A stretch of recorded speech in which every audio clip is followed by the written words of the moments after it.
Hey guys, it's Comfort Studios here, and today we're going to be discussing something I've seen a lot of headlines about and a lot of questions about, and that is the current state of Kingda Ka. For those of you unaware, Kingda Ka has been experiencing downtime for the past few days now. I wanted to go over what it seems like is causing this downtime, as there's been a lot of ideas tossed around, none of which are necessarily definite. We don't know for sure until we hear anything official from the park, as we know from past experiences with El Toro.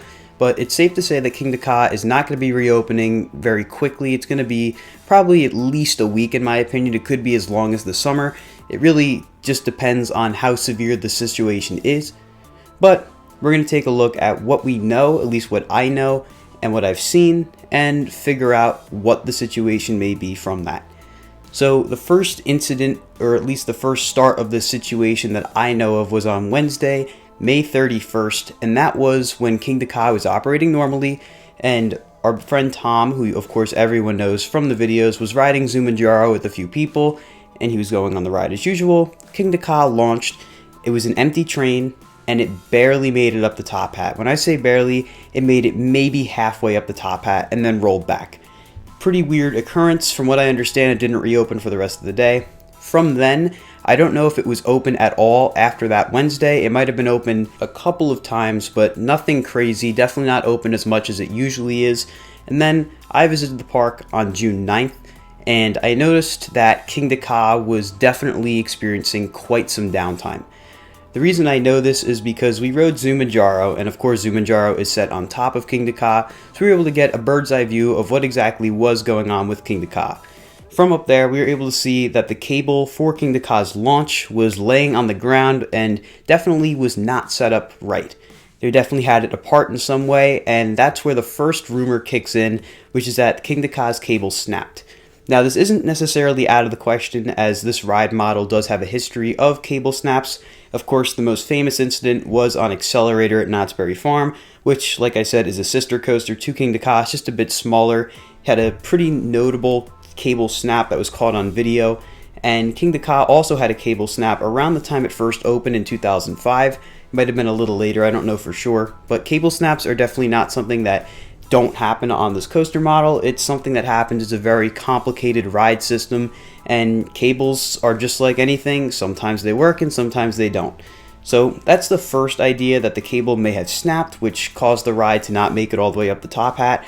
And then there's also the thought that brake fins were having issues as well because of the cable snap. It's possible that the cable snapping would have snapped over and caused damage to the brake fins, which could also cause more issues other than just the cable snap. Now, like I said, take this with a grain of salt because we haven't heard anything official from the park. I'm just giving you guys what I have heard and what I have been told and what I've seen, and that is the fact that the cable is not on Kingda Ka. There's caution tape around significant areas of the ride, specifically underneath the end of the launch track, and up on top of the launch track. The catwalk near the end of the launch track is also taped off with caution tape. If the cable snap rumor is true, the way that I've been told that it happened was that during a rollback on Kingda Ka, it contacted the catch car in the wrong way, which caused too much stress on the cable, which led to it snapping. Again, like I said, I'm not saying that the cable snapped for sure. This is just stuff we have heard from a combination of people who don't and do work outside the park, that have sources inside the park. This is all just a combination of those rumors. Nothing is concrete. Another thought is that the cable didn't snap, but there were just issues with the fins, and that a few fins broke, presumably during a rollback.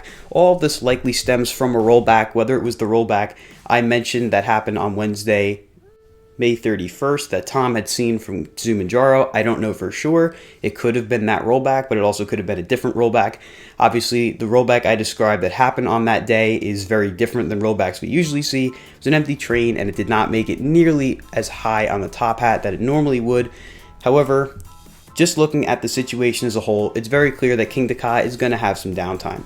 We were able to see that the trains for Kingda Ka were all on the transfer area, the maintenance track, right before the launch. So I don't know if there's any damage sustained to the trains in whatever incident occurred. It is clear that something did happen. I don't know what. All I know for sure is that no one was injured at all. Whatever occurred on an empty train from my understanding. So no fears about the ride being unsafe or anything. All of these rides are prone to issues, especially a ride like Kingda Ka. Like I said, Intamin hydraulic launch rides are some of the most complicated coasters out there. Look at the coaster at Lost Island Matugani, which just opened this year, was a relocation from Sweden, and it was supposed to open last year, but because the ride system with the hydraulic launch is just so complicated, complex, and convoluted, it had to be delayed to this year just so that they could figure out a way to make it run. These rides are not simple at all, and that is why Intamin does not manufacture them anymore. Looking at Cedar Point's Top Thrill Dragster, if you've been following that project, you would know that Cedar Point is ditching the hydraulic launch system.